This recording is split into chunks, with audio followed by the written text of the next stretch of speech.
taken place. Film sets may seem chaotic if you're an outsider, but everything we do is incredibly regimented. There was at minimum of 10 people there on the set with him. His reputation didn't crack.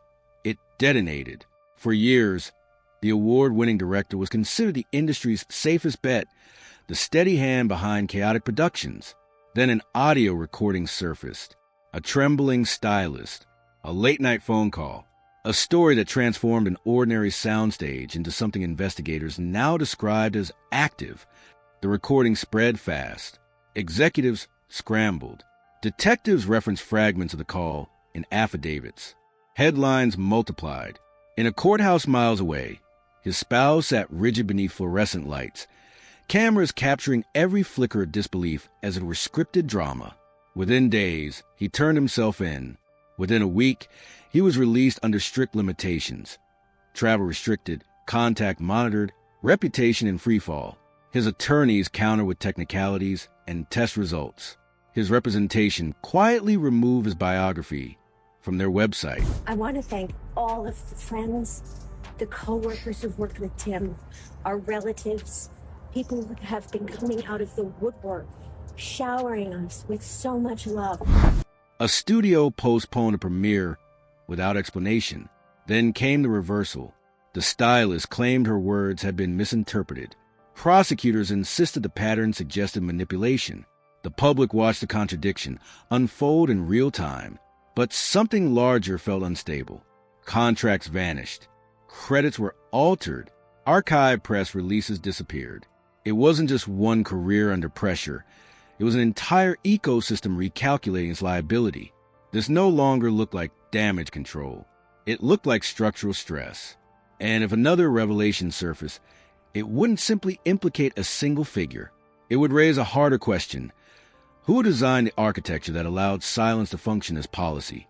By sunrise, the courthouse in Santa Elena feels sterile and sharp, like winter air trapped indoors. Adrian Keller steps through the glass doors technically free, yet the atmosphere around him carries no... There's no evidence of a pattern of criminal conduct. There are no similar allegations involving children in his past. There's no evidence of non-compliance with prior court orders. Sense of release. Cameras click. Reporters murmur. His wife brushes at her face, whispering something that sounds like a prayer, but lands more like a plea. Hours earlier, the bail hearing had unfolded like a stage performance. The prosecution argued for detention, citing patterns and proximity. The defense countered with test results and character affidavits, presenting them with polished certainty. The judge listed the conditions of temporary freedom one by one: restricted travel, supervised contact, mandatory reporting, each sounding less like permission and more like probation. Outside, the industry recalibrates in silence. His talent agency removes his profile before lunch. A streaming platform quietly scrubs his name from a press release for an upcoming romantic drama. What should have been a routine legal proceeding mutates into a public reckoning. Behind the scenes, whispers had already begun. The pattern is all touching. There's a pattern of his conduct. Weeks earlier, investigators contacted members of television crew, asking careful questions about conduct on set. One stylist initially described an interaction that felt unusual. Days later, she amended her statement, insisting her comments had been misinterpreted. The shift is seamless. Too seamless. Crew members start to sense choreography in the chaos, as if the narrative itself is being arranged, revised, and polished, not erased, refined. The courthouse doors close, but the tremor spreads. Because when reputations unravel this quickly, the story rarely belongs to one individual. It hints at infrastructure, an ecosystem that decides when to amplify, when to mute, and when to rewrite the script entirely. That's when the narrative begins to distort. The stylist now says she didn't realize the call was being preserved, that she was simply cooperating in what she believed was a sensitive inquiry, one that brushed... Were you looking for money to buy your silence? No, I think I was looking for accountability on to what he did. I think what he did was wrong, and it needed to be something that would deter him from doing this to somebody else. Uncomfortably close to her own household, Her public explanation trembles with emotion, yet behind it sits something opaque. An unreleased transcript, redacted sections, and quiet speculation that what's missing matters more than what's known. The director's attorneys move quickly. They frame the situation as retaliation, a disgruntled parent upset over casting changes, a production dispute inflated into accusation. In their telling, he is a casualty of resentment, not a source of harm. Prosecutors describe the same timeline differently. They speak of blurred boundaries, undue familiarity, authority exerted subtly but persistently. The language is clinical, calculated. Strangely, both camps reference identical materials: interview summaries, physician notes, therapy observations.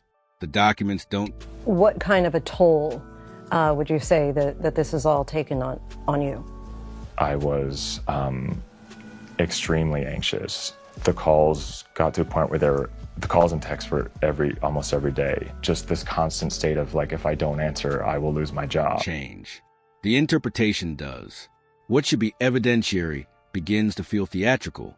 The judge ultimately chooses restraint over incarceration, conditional freedom, structured oversight, supervised interactions only, movement restricted, privileges narrowed to a corridor of compliance.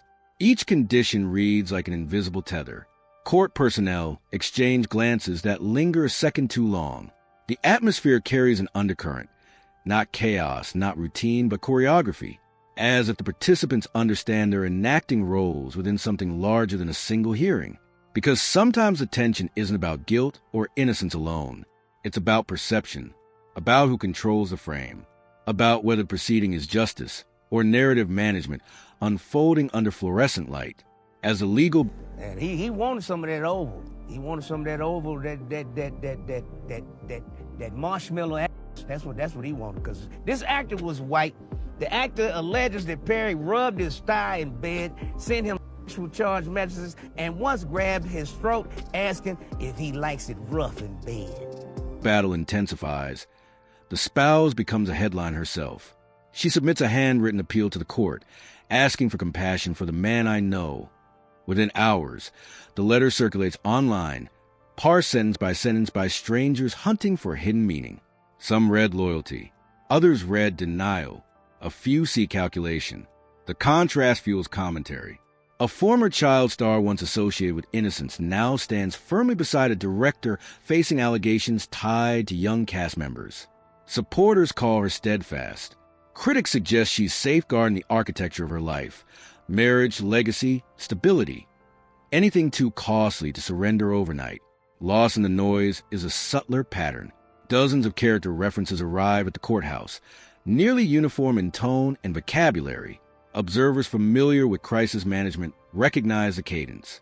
The phrasing mirrors legal briefs more than personal testimony.